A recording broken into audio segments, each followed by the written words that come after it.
जैसा कहा गया ऐसा है नहीं। प्रश्न ये है, आज विश्व में 6,848 भाषाएं हैं। उनमें से 46 भाषाएं ऐसी हैं जो केवल एक एक व्यक्ति बोलता है पूरे विश्व में। हिंदी पूरे विश्व की आज आफ्टर चाइनीज दूसरी भाषा। यदि हम किसी भी भाषा की बात करें, सबसे पहले हमें उसकी उत्पत्ति की ओर जाना चाहिए। It's not a question of language. Basically कोई भी भाषा एक साइंस है, और हिंदी संस्कृत प्योर साइंस है। यदि हम पीछे के इतिहास में जाएं तो इस विश्व की उत्पत्ति एक बिग बैंग थ्योरी यानी ध्वनि से हुई, ओंकार के नाद से हुई, ओम से हुई। यदि सबसे पहले इस पृथ्वी पर कुछ एग्जिस्ट करता था, यदि कुछ था, तो वो केवल और केवल एक ध्वनि जिसे हमने ओंकार कहा या ओम कहा, या आज हम उसे बिग बैंग थ्योरी कहते हैं, and it is proven by science. Now किसी भी भाषा के पहली चीज होती है परा। परा मीन्स जब ये आपकी आत्मा में है। देन पश्यंती। पश्यंती मीन्स जब भी हम किसी चीज को बोलना चाहते हैं तो पहले उसका पिक्टोरियल एक इमेज बनाते हैं हम, फिर उसके बाद हम उसे बोलते हैं।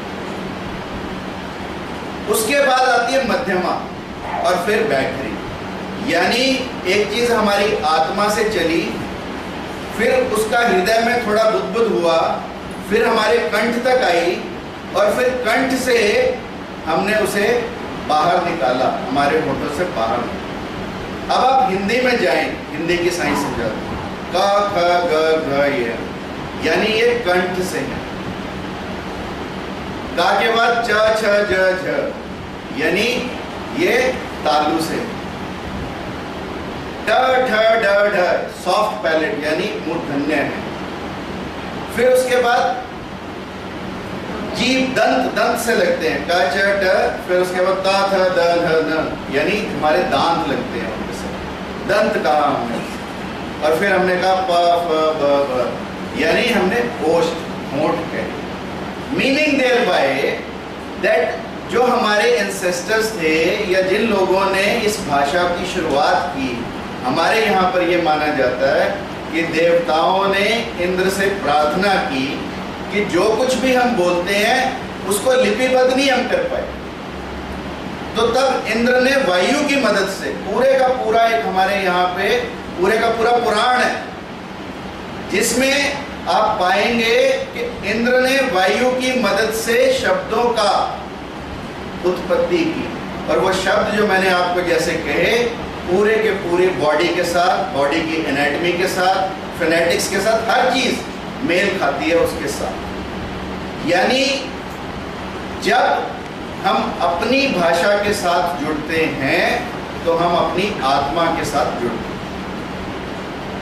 और हमारे यहाँ संगीत में भी सारे गामा पाधानी, यानी 3 इसमें उद्धत, 3 अनुद्धत, 3 मध्यमा, ऐसे करके हमने स्वरों की भी रचना है। मसोलिनी के बारे में कहते हैं, मसोलिनी का नाम सुना ना आप लोगों ने? अनिद्रा का शिकार था, नींद नहीं आती थी। हिंदुस्तान के पंडित ओंकारनाथ ठाकुर वहां पर गए, म्यूजिशियन थे, he was a great musician. और हिंदुस्तान में जैसे आप समझते हैं कि दीपक राग दिए जलाने के लिए, हरिदास के बारे में कहते हैं तानसेन के गुरु दीपक राग के माहिर थे, जब गाते थे तो दीपक जला दिया करते थे, मलार यानी मेघ बरसते थे। सो इसी तरह उन्होंने जब म्यूजिक बजाया तो मसोलिनी बड़े आराम से सोए। और उसके बाद मसोलिनी ने कहा कि ये जो स्वर हैं इनको रॉयल सोसाइटी में लिपिबद्ध किया जाए और इनके ऊपर अनुसंधान किया जाए। दिस वॉज व्हाट मसोलिनी से। यू सी, आज आप दो संगीत मैं आपको देता हूँ, एक भारतीय संगीत, एक पाश्चात्य संगीत। अब आप देखो, जब मडोना बजे, जब बीटल्स बजे या माइकल जैक्सन बजे तो हमारा क्या हिलता है? पाँव हिलते हैं। और जब पंडित जसराज बजाएं तो हमारा सिर हिलता है। This is the difference which we have to find out कि हमें किस चीज को अपनाना है। This is what is to be given to the younger generation. It is not a question कि आप इंग्लिश अडॉप्ट मत करो, आप हिंदी अडॉप्ट करो। No, question is that we must not go beyond, we must not forget our roots. That is important. It is not a question कि हम English ना अपनाएं. It is a question कि हम अपनी रूट्स ना छोड़ें. इसलिए हम हिंदी को अपनाएं. I went to Switzerland, airport के ऊपर बड़ा बड़ा लिखा, रोज पढ़े हिंदी.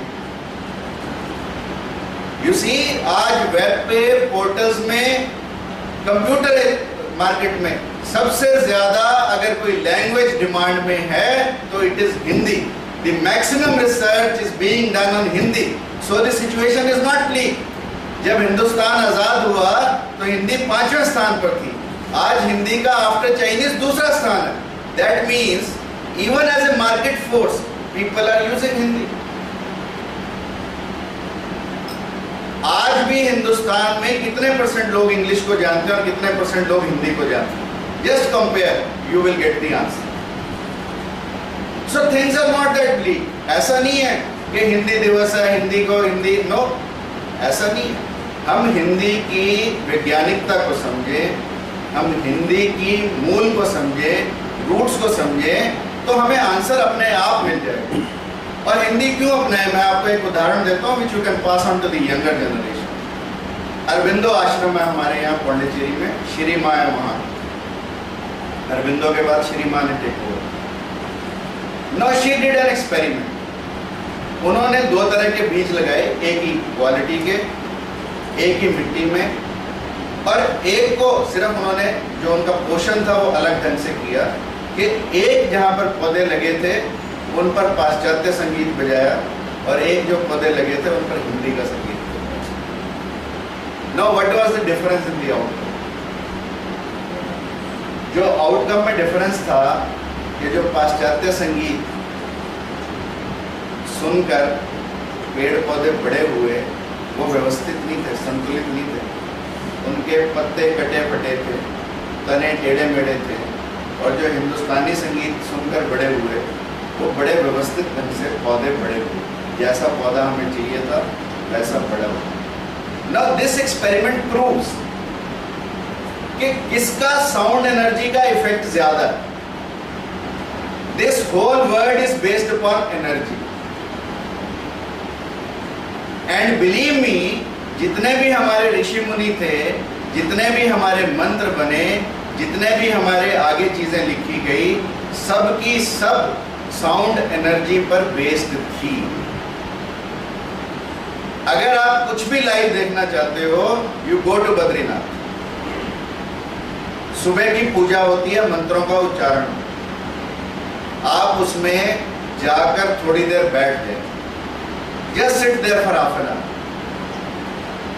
ऐसी अनुभूति होगी, ऐसा आनंद आएगा जो जीवन में कभी आया नहीं होगा. आप अमृतसर जाओ, सरोवर के किनारे बैठो, अंदर गुरबाणी का पाठ हो रहा हो, आप सुनो, आपको जो आनंद आएगा शायद आम जीने में आपको कभी नहीं आएगा. That means sound has an effect upon the state of our mind. That means it hits our soul. That means यदि हमारी आत्मा से कोई परिचय कराता है तो वो ध्वनि कराता है. इसलिए लैंग्वेज की इंपॉर्टेंस है. और अगर लैंग्वेज साइंटिफिक हो, आज साइंटिफिकली प्रूवन हो, तो सोने में सुहागा. ऐसा नहीं कि भी अगर हमें ग्लोबलाइज करना है तो सिर्फ हमें इंग्लिश आनी चाहिए. इंग्लिश आए बहुत अच्छी बात है, but at the same time we must not forget Hindi.